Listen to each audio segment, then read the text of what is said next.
Welcome, guys, to the Champion Blueprint podcast. I'm your host, Ace Coleman, and today's guest is George Ryals, or GRIV. Welcome to the show. Hi, thanks for having me. So, first off, you've done a lot of amazing things in the archery industry.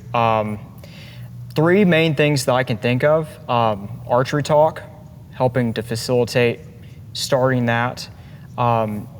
Your work with bows, as well as Last Chance Archery releases, Ultraview even, and obviously your coaching and the Hornet team. So tell me a little bit about, I guess, your start with Archery Talk. I'd like to start there. It's several years ago, but would like to hear your thoughts on that.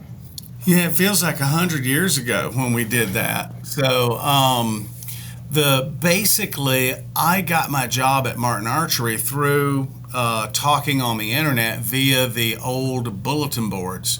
This is before Netscape or any graphical interface, on the internet.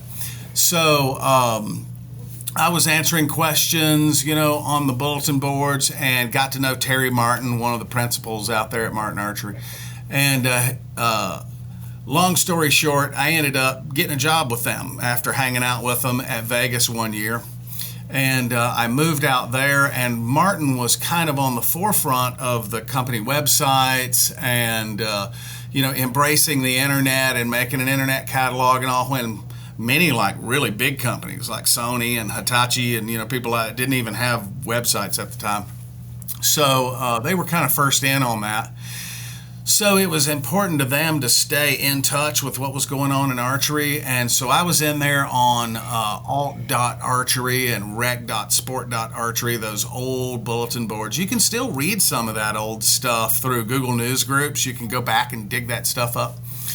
But a guy, I can't remember his name, he started this Archery Information Network, and it was great. A lot of us pros of the day, we were in there, kind of talking and answering questions and, that whole thing. And the guy, I'm telling them, the Martins, I'm like, this is huge. This is kind of a big deal because, we can talk directly to the customers via this thing. And the guy decided that he was going to charge a buck a month to use the platform. Well, nowadays, in the age of subscriptions, that's not really that big of a deal. $1 a month, what a bargain. But everybody lost their minds. It's like $1 a month. The internet should be free. Well, back then, the internet should be free.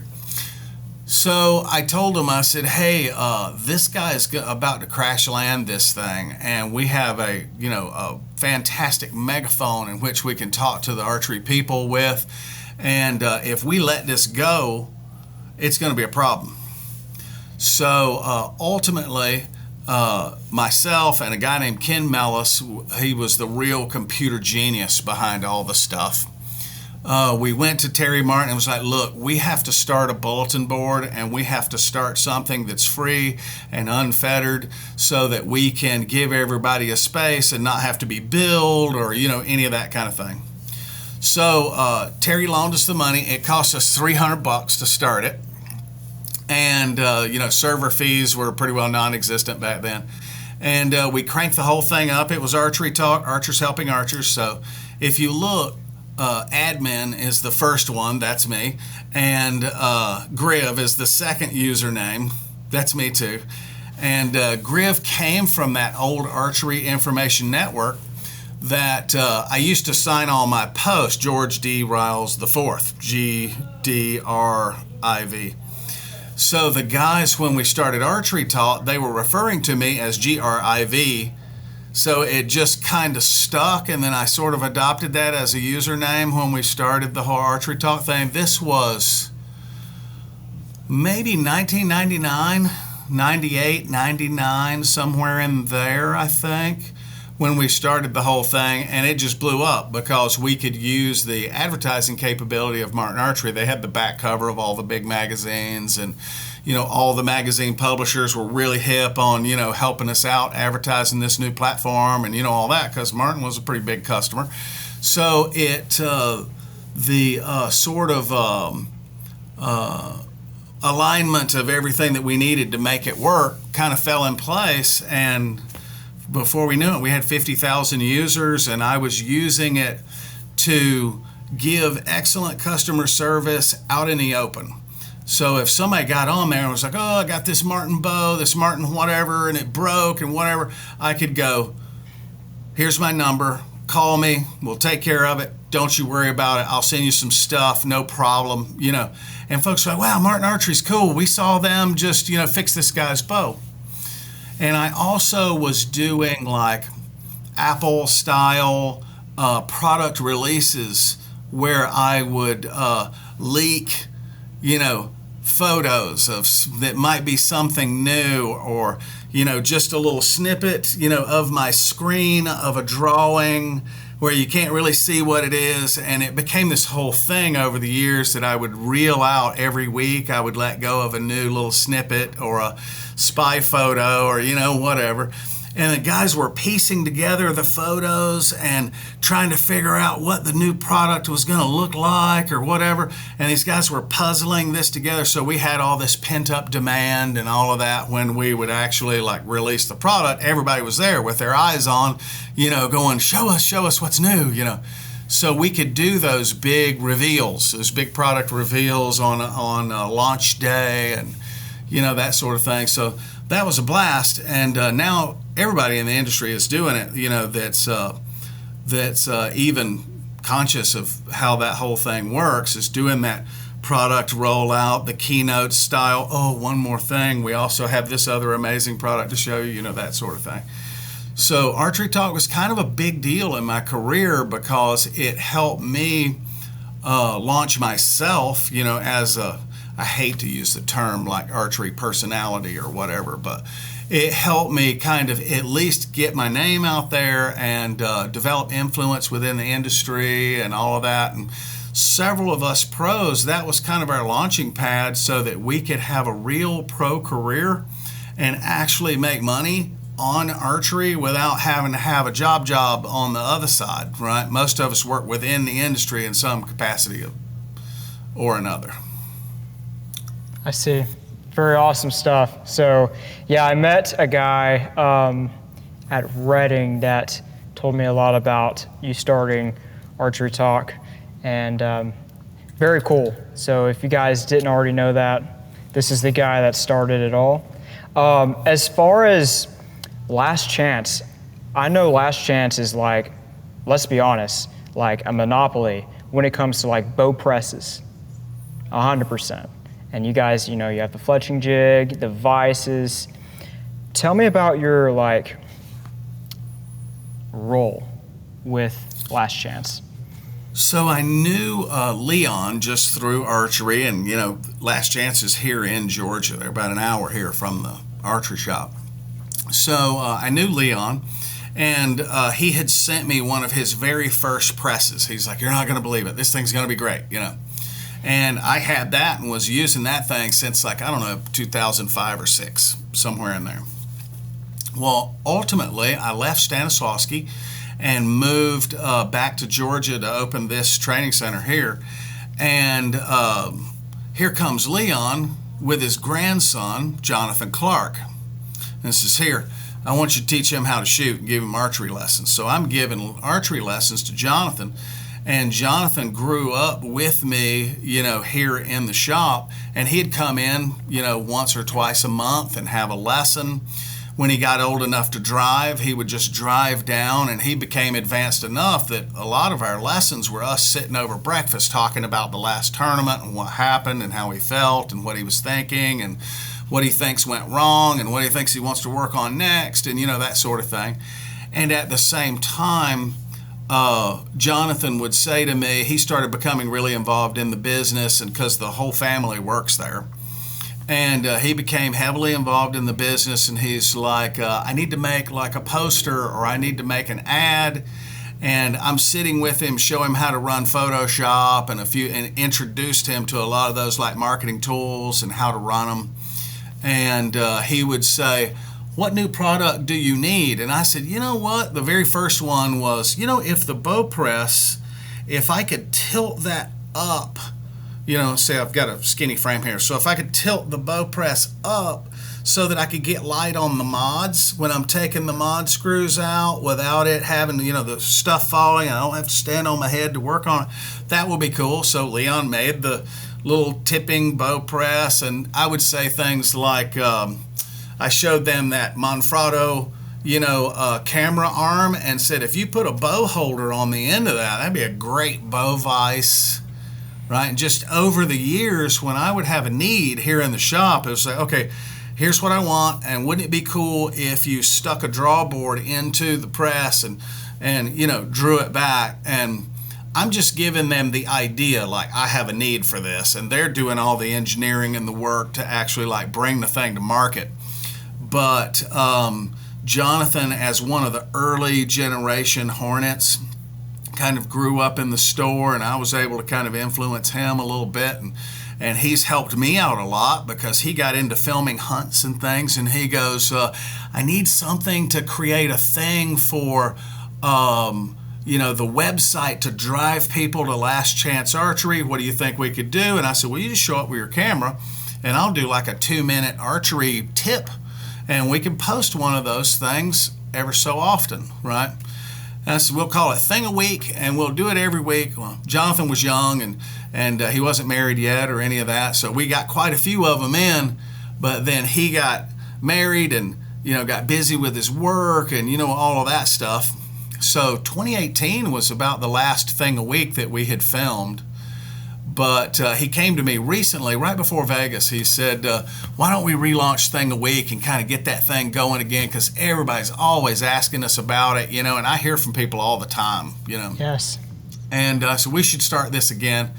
And so now every week I drive up to Jonathan's, or Jonathan drives down here to me. We film 2 or 3, and we've already filmed more than we've ever released. So there's tons of stuff coming, not to mention I'm better at coaching than I was in 2014, 2015. I've got better ideas and better explanations for simple things, so people get it better. Because, you're a teacher, you explain the thing to a group of people in a room enough times and you see the light bulb turn on and you're like, okay, that's a good explanation. Or you see that they're not getting it. So you try 2 or 3 different explanations until one sticks.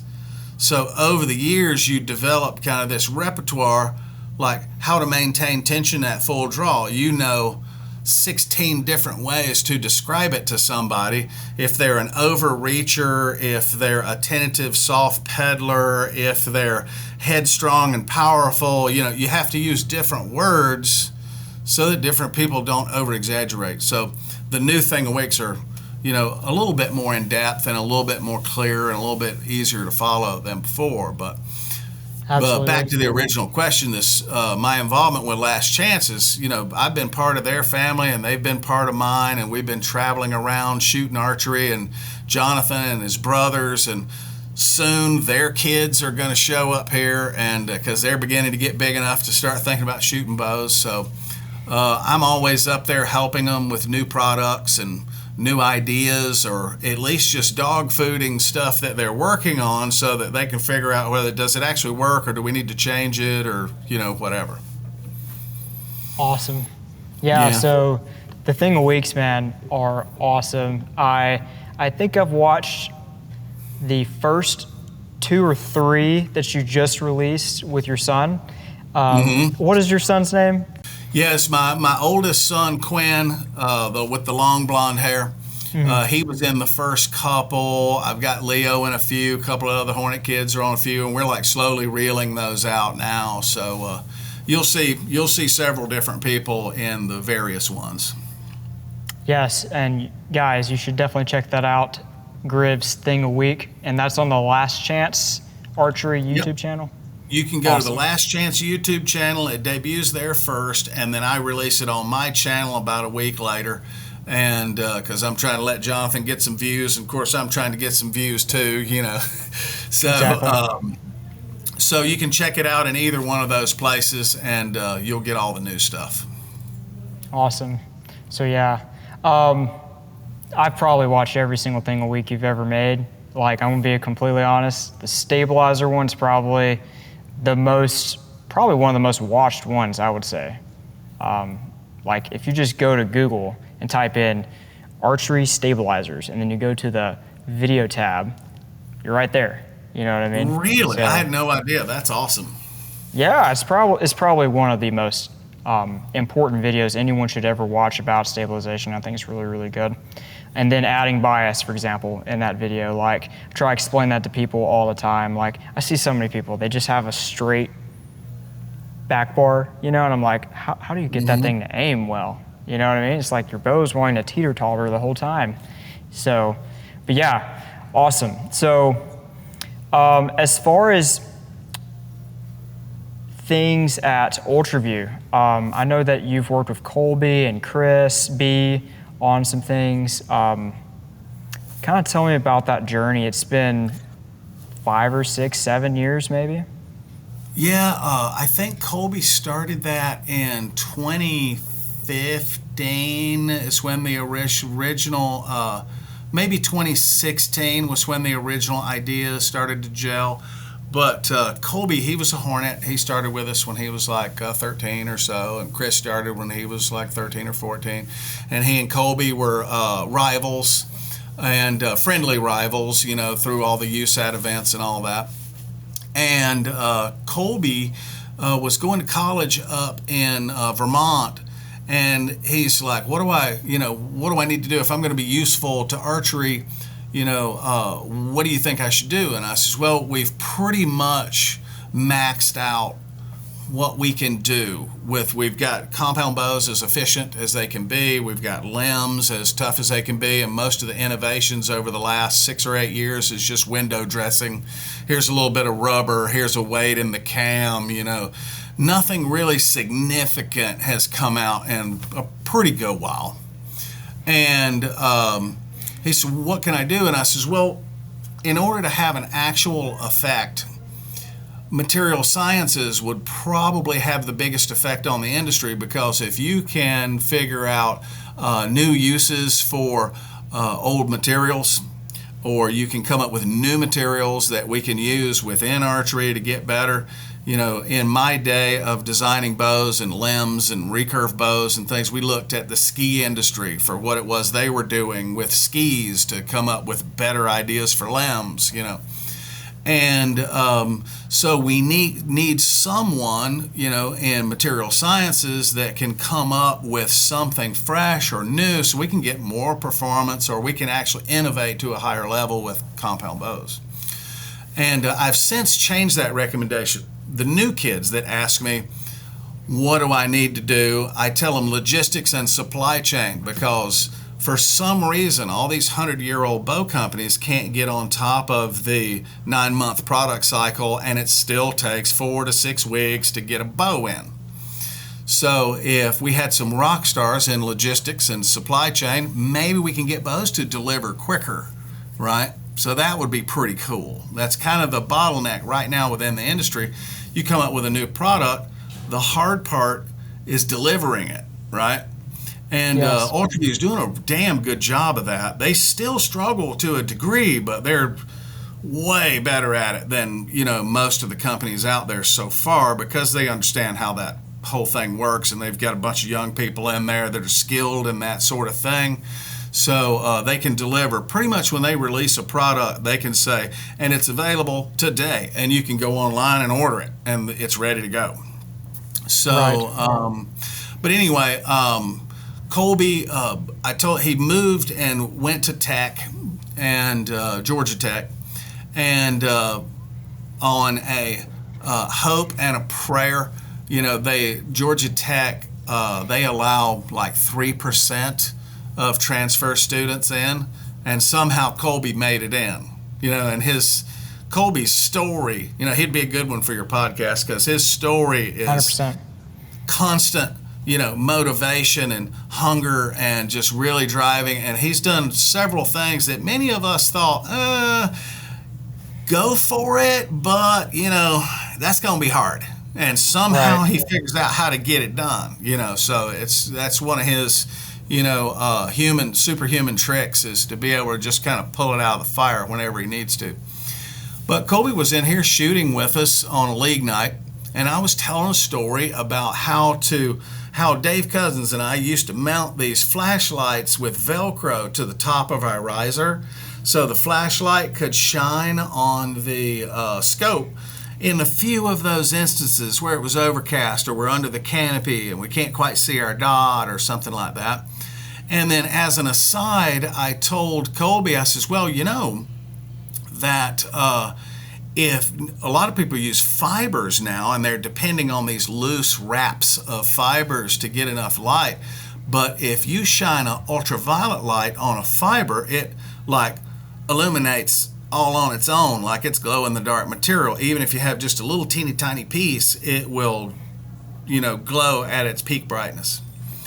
And so he jumped online, got a little pen light from Amazon. He developed a little gooseneck thing that would hold the head of the pen light and then shine it, on the dot. And then we're sitting around going, yeah, that works great. And you can manufacture it to every single scope style. He sold that for about a year and a half. And then I says, but if you could get the light in the housing so you don't have any wires or, everybody's got the box with the wires and everybody struggles with trying to manage the wire and all that. If you could have like a wireless thing. So he continued. First he made the gooseneck, then he made a scope housing, then he made a snap-on, light system that magnetically stuck to the top. And then ultimately he has this cartridge system where you can swap from indoor to 3D to field or whatever because really with my bow, the only thing that changes for the various games is the aiming reticle. So I could conceivably have one bow and I just change the cartridge and go do what I want to do, right? Exactly. So he did a design workshop, and there's this contest at Georgia Tech called Inventure Prize. And the prize for Inventure Prize is $20,000, plus they give you a patent for whatever your novel, thing is. And Colby met the professor that manages Inventure Prize here in the shop because his son shot archery in our little honeybee classes. And I was like, that guy's in the engineering program at Georgia Tech. You need to go over there and talk to him. So Colby went over there and chit-chatted with him. He was like, oh, you're in engineering. Are you in Inventure Prize? Colby was like, what's that? So the guy helped Colby get in under the wire so he could be a part of Inventure Prize. And then Chris came down, it was sometime in May that year, and he came down and we did what we call a jam session. And we were getting Colby's website ready and getting the new product. We helped Colby through the whole, he did a very Apple style presentation of the new product with video, things that, not many people were doing at the time. And he went through the whole process. It was all televised and we were in like a big TV studio and did the whole deal, right? And Colby ended up winning that. And incidentally, Chris's logo for Be Real and his YouTube channel and the slogan Be Real started its evolution at that point there at that same jam session because we were kind of working on both things at once. And that's what a lot of us do here in the Hornet program is everybody has their own special talents and we all kind of work together to use all of those various talents together to get somebody's project going. And there's been a dozen of various different, projects or, inventions or businesses or whatever that we've all worked together to kind of help them get them rolling and get going. So I really love how that turned out. When I started the whole Hornet program, I wanted it to be kind of like a fraternity that, everybody was always in touch and you made friends you kept for a lifetime and, that whole thing. But I didn't realize the full scope of what that would become, right? Until now, 15 years down the road and several generations of kids through, I've seen all this amazing stuff that they've been able to do together, and it's just awesome. And now they're being examples for the next newest kids I just finished a summer camp full of 11, 12, 13-year-olds, and I don't know if you can see it on my face, I am worn out. And that's the new generation coming through. You know? Exactly. But yeah, the whole Ultraview thing, it's a conglomeration of effort from a lot of the Hornet kids, you know, working together, helping Colby in the early stages. You know, the Hoyt grips and the fingers, you know, that he made for the funky fingers that he made for the releases and all. All that started with get a 3D printer, and I can make the little, you know, 3D model, so you can just, you know, print it out and then you sell these things. And the whole idea was Colby's like starving to death, eating $1 burritos and grinding his way through college, self-funding everything, and that was like his whole archery career. And so he was like, well, sell these little trinkets and you can get a little money, you know, for going to all the archery shoots. Well, it just kind of blew up. He had the Hoyt grips and funky fingers of every shape that you can think of, and he mastered the whole 3D printing art and mastered how to use the 3D modeling software and all of that sort of stuff. And Zach Harris, when he was a young kid, he's in there, I want to learn how to 3D model. Well, here's a release. This is a release I made for Stan. Why don't you copy that? Why don't you 3D model this? And then you can use this as a jumping off point, and then you can make your own release and learn how to use the software at the same time. So 3 or 4 years went by and he's playing with it, and he'd show me on his laptop what he's doing next. And I go, well, you can't do it like that because that'll break, and if you do it this way, you won't be able to adjust it well, and, you know, like little things. And then when Colby got the scope off the ground and Zach was helping him in the business, just doing the grunt work of taking the stuff off the 3D printers and cleaning it up and bagging it to sell. And he says, Zach, when we get this scope off the ground and when we get it running, let's bring your release aid to life. So all of the release aids at Ultraview is Zach Harris's work, and he learned all of that and got in touch with Colby here in the shop. Zach's a Hornet too, world champion, the whole bit. And they've all worked together, and now they all have this booming business that they're working on together, and they're just like rolling. And I dare say they're showing the old guard of the industry like this is how it's going to be done, right? Colby had a direct consumer business going, and it's like rolling, and everybody's like, whoa, wait a minute, what's going on here? Right. When it's they figured incredible. out he's not this kid with these little 3D printed parts, it's like, wait a minute, this is a real business, right? So it's pretty cool watching all that unfold and happen. Yeah, for you to have like, you're kind of like the seed of so many different things that have happened in the industry. I mean, it's incredible the amount of lives you've touched and changed and transformed. Just want to say thank you for that. It's amazing. It's amazing. Yeah, it's absolutely been my pleasure. I have been super lucky to like fall in the hands of several different amazing people as I was growing up, and they pushed me. I was just a dumbass kid, you know, and they pushed me forward and kind of helped me realize my potential. And the only way that I can kind of honor their contribution is just trying to do the same thing, you know, for other people. Exactly.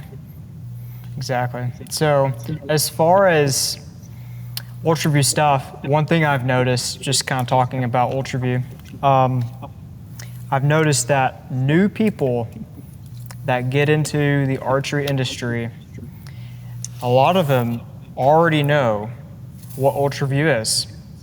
They just know because their brand presence is there. And I do like the new age feel as well. You mentioned Apple several times. And I know I've heard a story that there's like a Steve Jobs poster that Colby's got in his room and all this in his office. Yeah, it's the black and white photo of Steve Jobs holding his chin and thinking, right. You know, I bought that at an auction. It's a Steve Jobs autographed, you know, thing, and we used that when I was like trying to help him. It's like look how he presents his things, look how he reels this stuff out, and if archery could do the same thing, you could really captivate the people and like actually get them on board to what you're doing, right? And Colby is a Big Apple fan. Of course, I'm a Big Apple fan too. So I found that at an auction somewhere, and bought it and brought it back to him. And then the next thing I know, it's in like the huge Ultraview warehouse, and it's all the way up at the top, like near the ceiling, just overlooking everything out there. It's pretty cool. That's crazy. Yeah, one thing that sticks out about Ultraview stuff that I like is this quote. I don't know if Steve Jobs made the quote or not, but it's simplicity is the greatest sophistication. So Ultraview stuff seems to be very simple and easy to use. Yeah, and that's kind of the goal, is to make the absolute best product that you can possibly make and simplify it to a point to where it's just bulletproof. And when you can get something, it's like a good teacher can make a hard concept very simple. A good designer can make a complicated item extremely simple, right? And that's how you can tell if somebody knows what they're doing, if they can explain it to you like you're 5, or if what it is that they make is discoverable. You can pick it up and hold it and look at it for a few minutes and know how to use it just through your intuitive, handling of the item, right? It's kind of the same thing with an iPad. You could hand that to a third world kid and they mess around with it for a second and they got it going, right? Exactly. So as far as your coaching methods and the way you teach an archer that's new, I'd like to hear your thoughts on that process, someone who is who hasn't sinned, if you will. Okay. You're talking about the fresh, like untouched. They haven't figured it out yet, right? Exactly. The sad thing is most people won't allow you to start them the right way. They want to get towards shooting arrows immediately. And every new kid that comes in that's never touched a bow, I go, oh, we have a wonderful opportunity here. Let me show you how to use a release aid before you actually pull a bow back with it, before you actually start trying to understand form, and before you're actually trying to hit a bullseye, all right?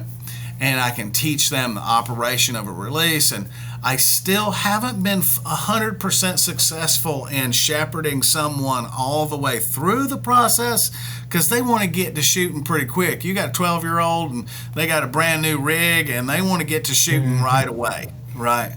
So I've been moderately successful, but I still haven't yet. My ultimate goal would be to teach them technique and form and aiming and all of those things in pieces as they learn each one, because one supports the other, and then later, once you know them all, they're all interconnected, through practice. And I try to do that in a more abridged way so that training doesn't suck, because they are 12, right, and they want to shoot arrows. And adults, they don't have time, right? They're just like, just show me how to hit a deer at 20 yards and let me go, right? So I get people who go, I want to have my best chance at being the best in the world. What do I do? And I go, well, here's the stages and what you do. And they always start, with good intentions, but in the end, they just want to shoot, so I'm find a balance in there somewhere between learning and understanding technique and actually be able to do it, right? When you look at more strict countries about that, like South Korea, you might work on form and technique for 6-8 months before they ever hand you an arrow, right? But, kids today, they won't tolerate that. They will not come back to class if they don't get to hit a bullseye before they leave, right? So, exactly. So I kind of have to tailor it just a little bit. But ultimately, that's what my style is. If I have somebody that's totally fresh and they haven't done anything, I explain to them how the things work and quickly walk them through the basics and make sure that they have a basic understanding. And I keep the target so close they can't not hit it, right? Because it's not about how far away the target is, it's whether if you can hit it or not, right? And I teach them, like, training is up close. It's right here in front of you, so you can actually pay attention to what you're doing and you can actually learn technique. And tournaments happens down there at that distance. So you do your training and then ease that distance back so your good training follows you to that distance, because if you jump from close up to far away, you lose it. Because in a tournament, like, take someone who's getting over target panic. You can get control over the system and get them shooting great in practice, but then when they get to the tournament, it breaks. And then they got to come home and put it back together. And then they go to the tournament, it breaks again, but not as much. And then they come home and they put it back together, but it gets together a little quicker. And they do that back and forth until the person that they used to be and the new person that they're trying to be get closer and closer together, until your tournament performance looks just like your non-distracted practice performance, right? So as you move somebody through that, I just say, okay, here's how this is going to go.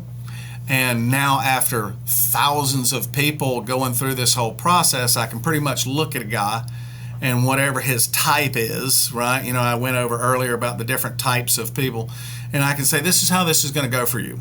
So this is what you can expect, and sit back and relax, because it's going to take some time, it's going to take some repetitions, but here's the stages that you're going to bump into, and these are the struggles that you're likely going to have, and this is what it'll look like when your brain gets that last wire nut twisted into place. One day, it's like flipping on a light switch, and it just works. Think about your own, rise to being able to shoot great scores. There was a day you couldn't hit anything, and the next day you shot your first big score. And you were like, oh, I got it. And it stayed with you after that. I'd say so. I mean, does that feel about right for you? For me personally, Yeah.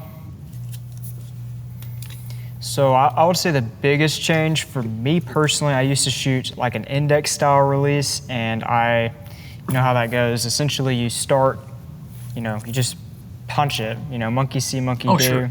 Yeah. That's pretty much what everyone kind of does. That's not really coached in the beginning. But I got a thumb button. And when I got the thumb button, I was like, okay, how do I shoot this thing? And I read, it was like a Stan thumb button. I read this article that was written by Stan on how to operate their releases and how you're not supposed to press the thumb. You're supposed to like relax your index finger and use back tension or dynamic I wrote tension. that article that you read. Yeah, okay. That's crazy. Yeah, that article. But I did that article, and what's crazy is when I actually started implementing that process, I could definitely see a huge jump. That was my biggest turning point personally. So, and then from there, my next big point was learning how to shoot a hinge. First time I ever tried to shoot a hinge with the click, I was at 20 yards. I get to the click, as soon as it clicks, I yank it, and I hit wide left, like this far. Yanked it like you were cranking a weed eater, I bet. I'll just click, and I went, bam, I just erratic, like, So learning how to slow that down, how to get to the click, and then how to actually get through it using the trainer lock pin. I had a stand like a blackjack. Learning that in my hand, learning it on a string, then actually doing it on the bow, that was super important. I feel like that's a technique that's not done enough to help learn that process. But I feel like that was another big like stair step for me. I feel like for me personally, now I'm able to yield to the bow and yield to the release, and I'll never have an issue wanting to punch it ever. I never have that issue because I've learned that process. I'm so committed to doing it the right way. Like, I'll sit there forever, and if I have to let down and there's like 3 seconds on the clock, I'm probably going to be the guy to let down, not just yank it. You know what I mean? So But and that's I'll be my your coach experience. in the back going, dude, just get color. Don't take a zero. I actually did that once while I was in high school. I was shooting a 5-spot round. It was like, at the time, it was like maybe we shot 150 5-spot rounds. It's like a half round on the NFAA face. And I shot it was like 27 X's at the time. And that was like a record for me. And I had to take a miss. It sucked at the time, but Oh, it's yeah. a bummer. Oh well. So That is a bummer. Yeah, nobody ever knew that the Stan package. Stan hired me, and they hired me away from Martin. I think it was 2004 or 5, and the goal was to relaunch the product line, redesign everything, relaunch the brand, marketing, the whole bit. And one of the things that I did, my big pet peeve, is when I was at Martin, nobody put detailed manuals in with the products. It was like when you bought a product or an arrow rest, it would come in a cellophane bag, and they expected that you knew how to use it if you were buying it, and nobody knew how to tune the thing or how to set it up or anything. So every product or anything that I got close to and was working on, I always tried to have a very detailed manual in the box with the bow or in the release box, and nobody noticed, because men don't read instruction manuals. But the absolute black magic on how to learn how to shoot a release and be ultimately successful was in that little manual that was inside the box with the release. And if anybody took a second to open that up and read it, the magic secret was spelled out in there, and they could figure it out. So you found it apparently, but many 100%. people don't, and it's all right there. I don't know if Stan still puts that manual in there or not. I'm sure they have something of the sort in there nowadays. I think it's on Archery Talk. I'm pretty sure you can find it we put online. it out there, or Stan put it out there eventually, or somebody else did. For sure. But yeah, So, it's good but stuff. tell us a little bit about the Hornet camp. I'd like to hear your thoughts. I personally have never been a Hornet. I probably had the opportunity to while I was in high school. I just started when I was in 10th grade, but tell us a little bit about what you guys do. Well, the first thing is you don't have to be a junior to be a Hornet. You can be a Hornet even if you're grown with kids, and I got quite a few of them. Okay. And it's just basically, are you into the whole team atmosphere, right? Archery is a very individual sport, but it sucks less if you have several people that are going through it the same thing with you, because at any time, there may be 3 or 4 people standing in here all going through the target panic developmental stages of getting rid of it. So y'all can kind of support each other and exchange ideas and work your way through it. And standing there blank bailing trying to figure out how to shoot a release is way less boring if you got somebody standing next to you can chat with while you're doing it, right? Exactly. And you're both working on the same thing.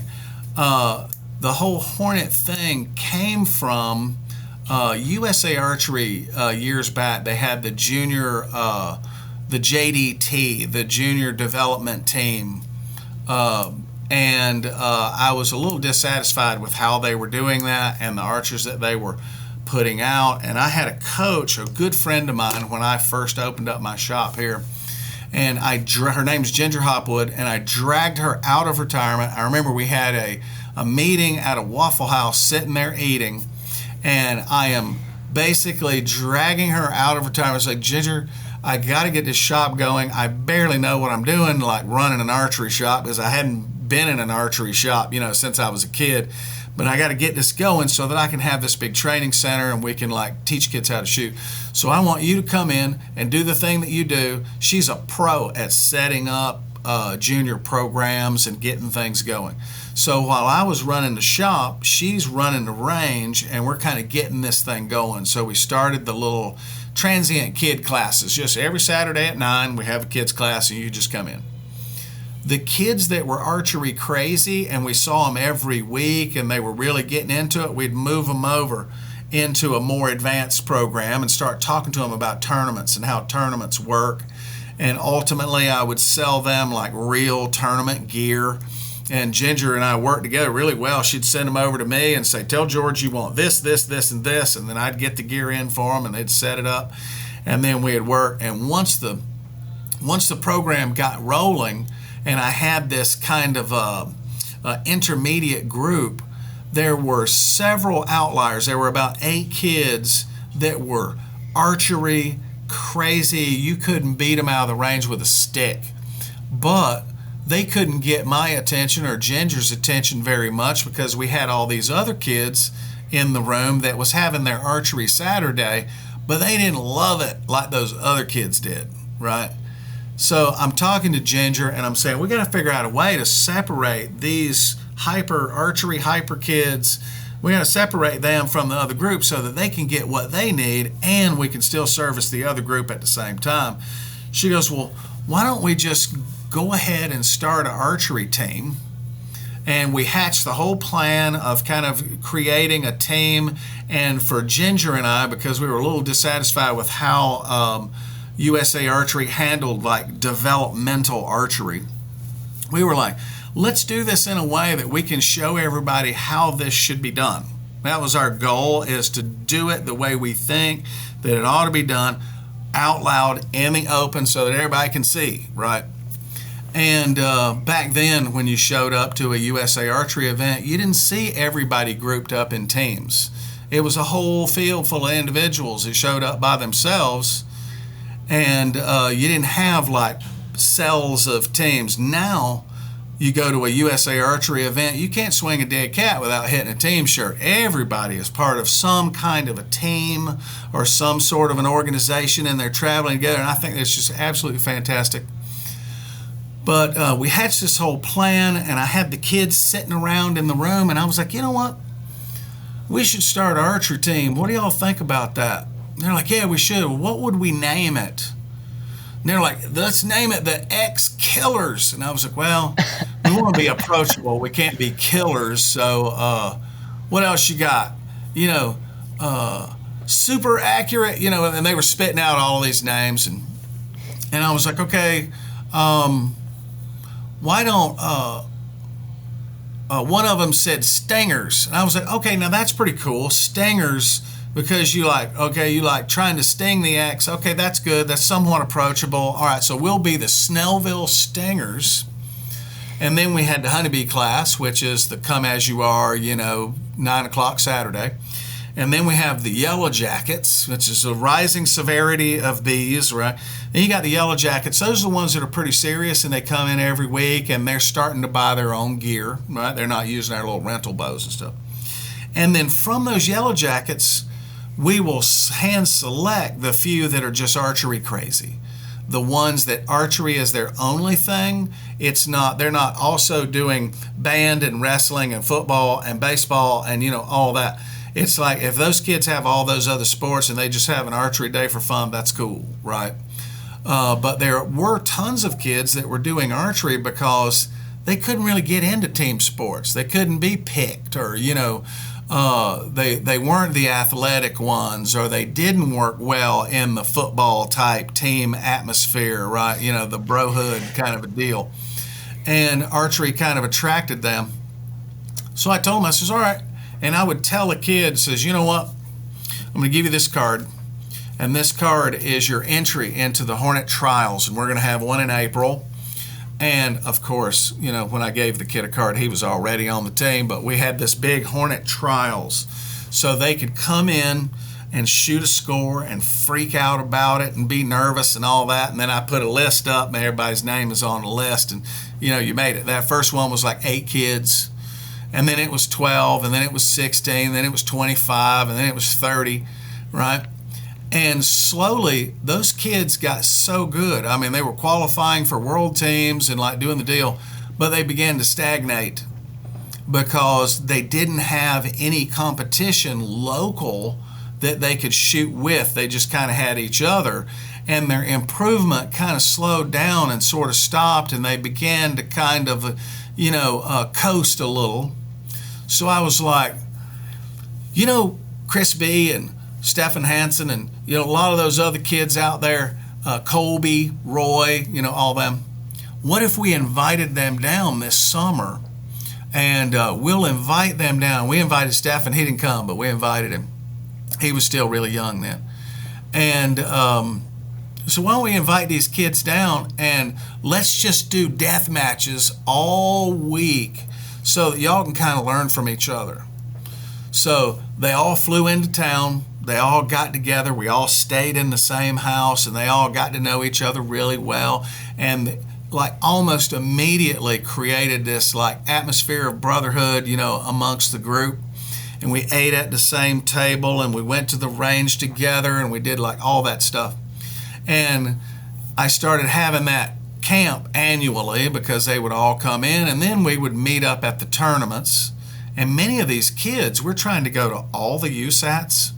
Many of them, like Colby, he was self-funding everything.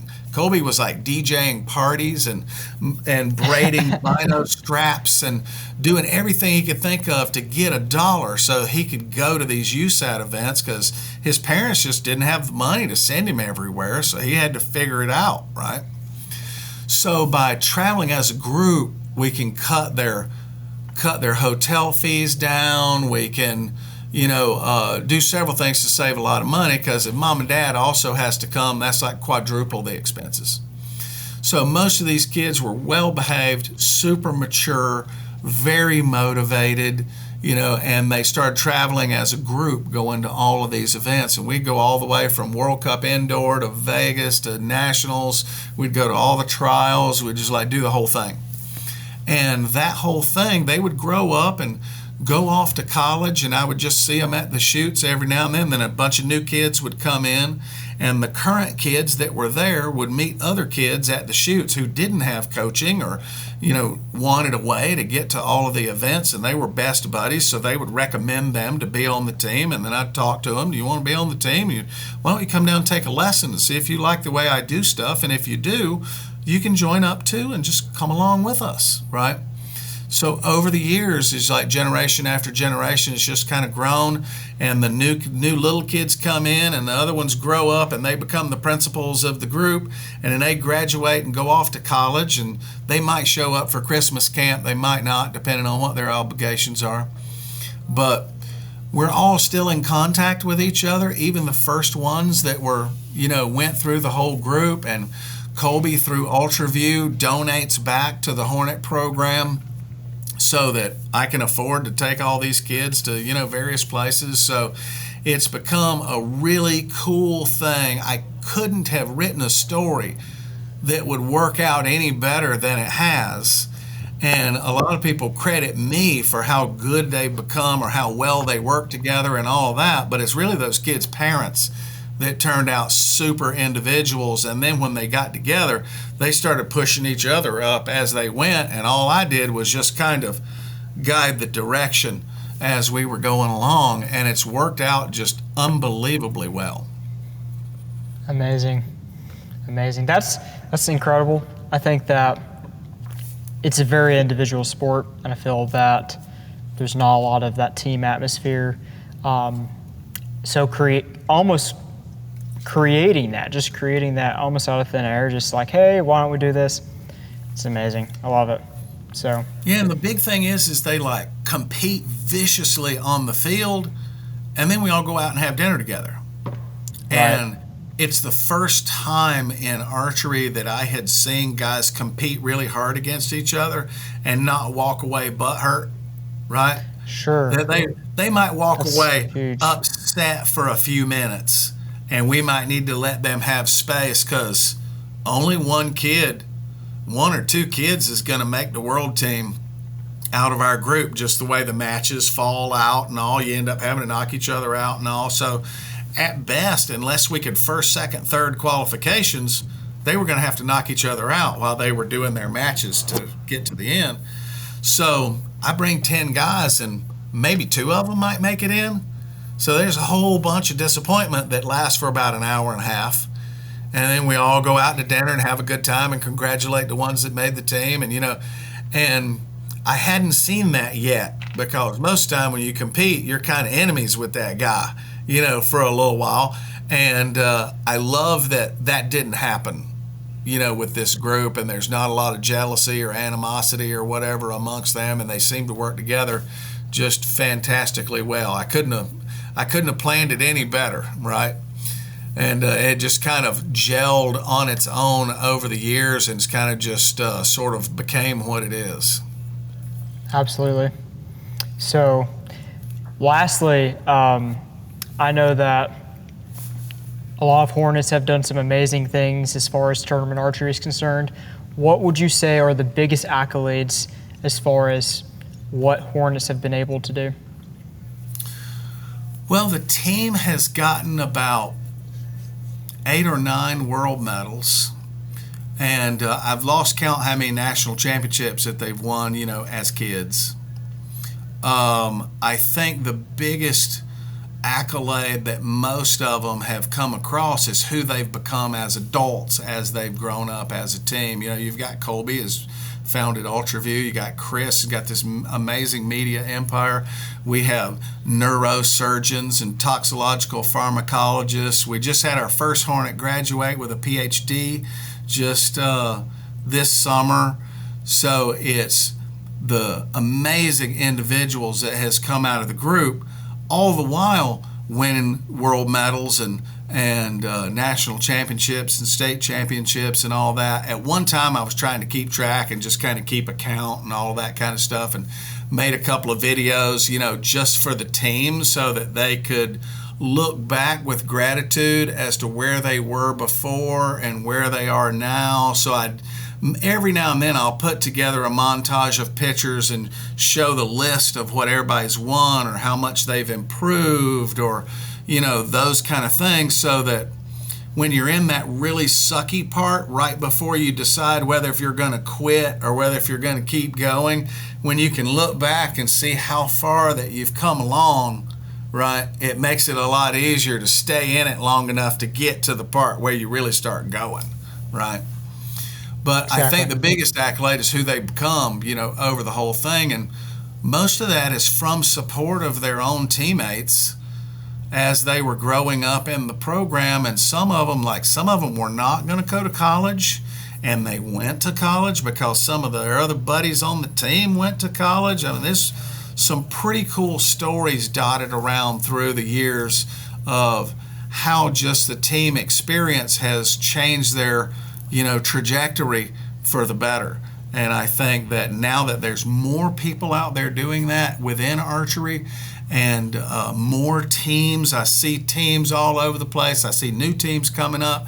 And if they're accomplishing the same thing, I think archery's got a pretty good future coming forward with all these new people that are pushing each other up along the way. Absolutely. Speaking of improving archery, I've asked several people this question. I've asked Rod Minzer this question, Dave Cousins, Jesse Broadwater. I want to ask you this question. What do you think needs to happen to actually make archery better? Like, what big changes need to happen? Well, I think that for archery to get better, we need good leadership, right? It's like ever since I was a kid, I've heard people say, boy, when they put archery on TV, we're just going to blow up. Or we need to do Olympic rounds, and we need to do matches, and we need to do this silly game to make archery interesting so that people become involved. Like they did ESPN games and, all kinds of crazy stuff like that. And they're trying to make archery more mainstream, kind of like golf, right? And we have everybody wishing for it, but we don't have any doers. And I explain to people every time they say, man, if we could just get archery on TV. I said, well, how much money have you got? Because if we buy 50 grand worth of TV time, somebody's going to have to put their money up first to get archery on in front of everybody's eyes before real sponsors. Because I've sat at the table with like real big businesses before, and we've gotten a meeting and we sit down and we start talking to them about sponsoring a tournament or something like that, and they're like, okay, great, so how many people are going to show up? And they go, okay, well, we've got the shooters, and that's going to be about 2,500, and then their families. So maybe we got 6,000 total people, and they're like, you know, um, we're going to let you down easy, but you're talking in the thousands here, and we're looking at the tens of millions. So it's not quite there yet, right? As far as like viewership and interest, even though the Olympics is one of the most watched, archery on the Olympics is one of the most watched things on the internet. And there's proof that a lot of people are interested in archery, right? So I think just a push, and the leadership will have to prepare the archery facilitators, the businesses out there, to accept these people, right? Because we got a lot of mom and pop bow hunting shops that are pissed at you if you walk in with a bow they bought from Bass Pro, or they're like, I just do bow hunting, I don't do any of that Olympic crap, and they don't even want to deal with archery for fun people, like recreational archery people. There's a lot of small businesses like that, but there's got quite a few places like mine that we're like, recreational archery, come on in, man. Yo, you bought your bow from Bass Pro? Give it to me. Let me set it up right, because it's probably jacked up. Here, just give it here. Here you go. Now this is going to shoot. Now come over here. Let me show you how to shoot this, right? And if more pro shops were good at bringing people in and holding on to them, because archery is not a self-help sport. You can't just buy a bow and start shooting, right? You can buy a bowling ball and start rolling it. You can buy a basketball and start throwing it, right? But archery requires a little bit of guidance to get you started. Golf is a little easier, but if you're going to be good at it, you still need a little guidance with golf. But they've got pro shops and driving ranges and all this stuff set up everywhere, right? Even just around me, there's, pro shops and driving ranges and Top Golf. Imagine Top Golf, where you're shooting Genesis bows out there and the arrows come back on a conveyor and a quiver pops up full of arrows, right? That would blow up if you could make it work and somebody wanted to spend the money, right? So I think what we need is more leadership. Guys like Bruce Cole, when he showed up at the NFAA, I was shooting for $1,000 at NFAA. My first really big Vegas shoot-off way back when, the Krim brothers, one of the Krim brothers gets on the microphone and he says, ladies and gentlemen, these shooters are shooting for $1,300, right? Bruce shows up, first year is $10,000, right? And it's grown every year through his constantly driving leadership. And everybody loves to hate on him because he does a lot of stuff and he moves fast and he works hard, and sometimes some feelings get stepped on, or somebody's ego might not get stroked enough while he's barging forward, but he's at least creating momentum where we're shooting for a little bit more than our money that we paid in, right? And he's the only one that has actually raised the purse and made pro archery like most people still aren't going to make a living. You got to have something else, right, to augment what you're winning, because nobody can win all the time. There's a few outliers that show up and they win really white hot there for a little while, but it doesn't last forever. You're not going to get a home loan on your pro archery career because you can't demonstrate steady money coming in. So you got to have something, right? Something extra, a job in the industry, or, a job around the industry, or be an accountant. Some of the greatest Olympic shooters that's ever lived they have real jobs as accountants and bookkeepers and, that kind of thing. So Bruce is at least, and the NFAA have at least got us pointed in the right direction, but a lot more still needs to be done. A lot more people with money need to step up and go, let's buy a try archery ad at the Super Bowl and see what happens, right? Incredible. Yeah, let's put a really cool archery tournament like Kings of Archery. Let's televise that. If you don't know Kings of Archery, it's like a rock concert that an archery tournament breaks out in. It's like awesome, and I love it. And they have something that is palatable for the public to actually view on TV. You know, archery people will watch World Cup stuff on TV, but people who don't know archery, it's kind of hard to tell what's going on because even the commentators are using inside knowledge and inside language, and they're not really explaining it as if you've never shot a bow before. And one of the things that we do as archery people, I've caught myself doing it in marketing, is that we accidentally assume that everyone we're speaking to with our marketing knows what we're talking about. We're not basic enough, right? And a lot of people, you see the UV logo out there and we know what it is, but somebody just coming into archery may not know what a UV logo is. They need a little bit more to know that it's actually an archery part or it's an archery thing, right? Exactly. So I think my best answer for that is leadership pointing us toward being more mainstream, not just trying to make archery itself better, but making archery visible to the mainstream public in some way. We're in some casino all the way in the back, right? And nobody gets exposed. We're on a football field way out in the damn woods. Like Newberry is way off out in the woods, down at Gainesville.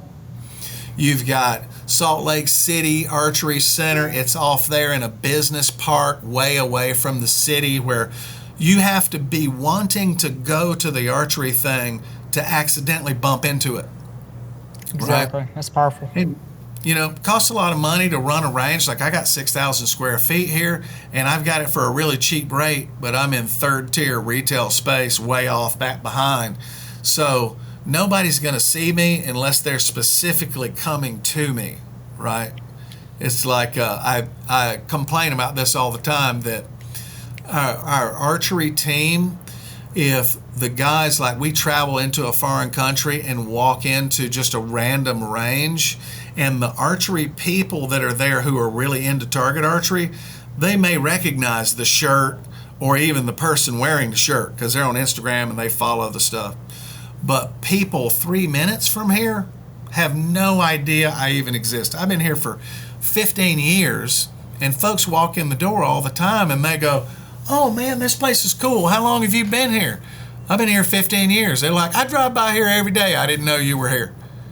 And I'm like, what have I got to do to let people with money who are in my neighborhood know that I'm here? That's crazy. And it's just so niche. And like you said, it's kind of like everything's kind of, out of the way. Like I'm in a strip mall in a basement right now. This is our shop. So we have people that drive by all the time and it's like, oh, there's an archery range. That's cool. Yes, so you probably get the same thing. They walk in, they're like, "How long have you guys been here?" We're like, "We've been here forever." Right? Exactly.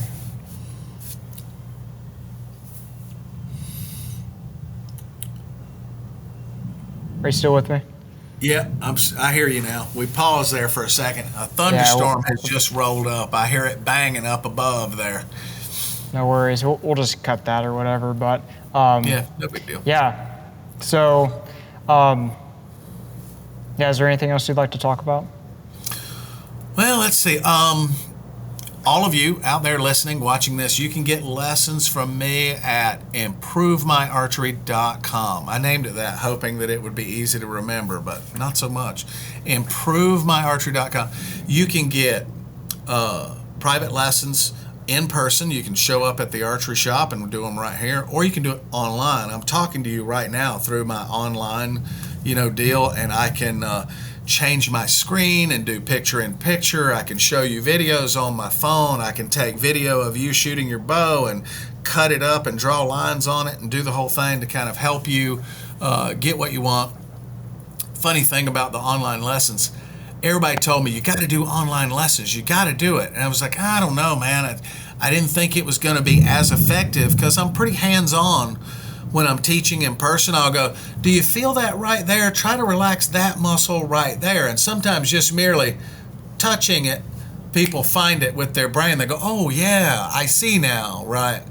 So I was a little worried that I could be effective online, but COVID pretty much forced me to do it because my business went to dead zero, no money coming in. 2019 had my best year ever. I was like, I'm finally going to make this archery thing work out. You know, my dad's telling me I'm going to starve to death in a ditch if I keep going with this archery thing. I need to get a real job.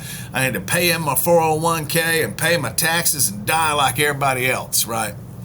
And I was probably 35 years old before he finally says, wow, you really did make this into something, right?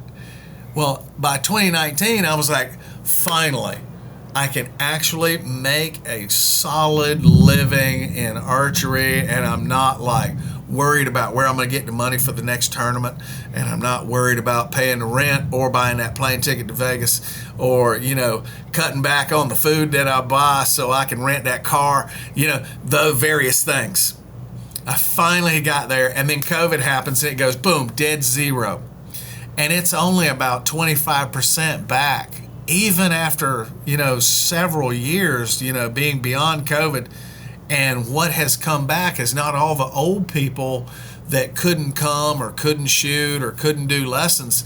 It's new people coming. There's a lot of those old people found something else to do, and the new people are discovering archery, and I see so many new faces now that I had before. So it's online lessons has been fantastic, and there's been several kids go from, hey, I'm a kid who just started shooting 4-H to now I can shoot over 700 at, you know, USA archery events just through online lessons. So I'm convinced that, you know, it's effective enough that people can get enough out of it to actually improve. So improvemyarchery.com, and don't forget Thing a Week. If you just go to YouTube and type the words Thing a Week, there's all kinds of free info. But the lessons, I'm going to tell you the same thing. I'm going to go ahead and tip my hand here, okay? I'm going to tell you the same thing in your online lesson that you see on a Thing a Week video. However, I get to alter the explanation for you so that you understand it better. And just yesterday I had a guy say, I've watched every video you've ever made, but listening to you explain it to me, you know, and answering my questions, this is sticking a lot better for me. So there's still value in getting lessons, even though I got a lot of free stuff out there that you can go through and do. But I do hold back just a couple of little black magic things for people who actually support me. Then I'll give you a couple extra little things that makes it a little bit better. Makes sense. And that's honestly like the most important thing is how do people digest what they need to know in their own way. So, but good stuff. Well, make sure you guys check out GRIV's stuff as far as improvemyarchery.com and the Thing a Week series. Glad you started doing those again because those are amazing. It's amazing. It's helped me and all my friends. Like, if they have a quick question, I'm like, "Have you watched this?" No, I have not. And then I'm like, "Okay, go watch it. You'll get 80% there. Just go watch those." So, but yeah, thank you again for your time, and would love to have you on again in the future. Anytime you're ready, and if you want to come down here and collaborate on a Thing a Week that's really important to you, we can do one together, and you can put it on your channel and put it on our channel. Absolutely. You know, I talk a lot about target panic and stuff, and I really think that possibly just kind of making it as simple as possible for people to understand what to actually focus on, that might be something we can definitely look into. A lot of guys, they're so absorbed with the problem that they are not actually looking for a solution. You know what I mean? Yeah, and the solution is actually really simple, right? It's the doing it that is the hard part. It's repetitious. It's time consuming. It's a whole lot of, you know, arrows over and over at very easy close distances, but the ones that actually went through all of the boring exercises and drills are the ones who own those world medals that are in the trophy case out there at the front of the shop. 100%. It's like it feels like to me that it's like 80% of what you need to be really good, to be in that top 10% on the leaderboard all the time, is figuring out that whole shot execution and connecting it to your form. Because once people figure that out, there's like no limit on how good they can get. Exactly. That's powerful. Connecting your execution to your form. Yep. There you have it, guys. So we will see you guys next month, maybe a couple weeks from now, and I'll try to bring on another guest. I've been kind of spotty, but again, GRIV, thank you so much. You're welcome. I'm watching all your stuff. You're doing a great job out there. Thank you, man. All right. We'll see you later.